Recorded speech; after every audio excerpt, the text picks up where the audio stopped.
ने दी है। बहुत समय पहले की बात है। एक गांव में एक घोड़ा और एक गधा रहते थे। घोड़ा सुंदर, मजबूत और तेज था। उसका मालिक उसे अच्छे से सजाता, संवारता, साफ कपड़ा और सजावटी सामान पहनाता।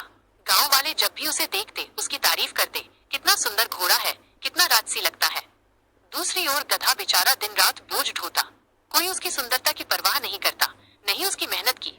थका हारा गधा एक दिन घोड़े से बोला, भाई तुम्हें सब प्यार करते हैं, लेकिन मैं जो इतना मेहनत करता हूँ मुझे कोई नहीं देखता। मैं तो बस बोझ ढोने के लिए ही बना हूँ। घोड़ा मुस्कुराकर बोला, निराश मत हो। हर किसी की अपनी अहमियत होती है। मेरा काम दौड़ना है, पर बोझ ढोना मेरे लिए आसान नहीं। तुम्हारा काम कठिन है, लेकिन बहुत जरूरी भी। कभी न कभी लोग समझेंगे। कुछ समय बाद गांव में भीषण सूखा पड़ गया। खाने और पीने का सामान दूर दराज से लाना पड़ा। गांव वालों ने घोड़े को आजमाया, पर वो भारी बोझ उठाने में असफल रहा। तब सबने गधे को काम में लगाया। गधे ने दिन रात मेहनत करके लोगों तक अन्न और पानी पहुंचाया। अब गांव वालों को समझ आया कि असली मूल्य सुंदरता या शोहरत में नहीं, बल्कि मेहनत और उपयोगिता में है।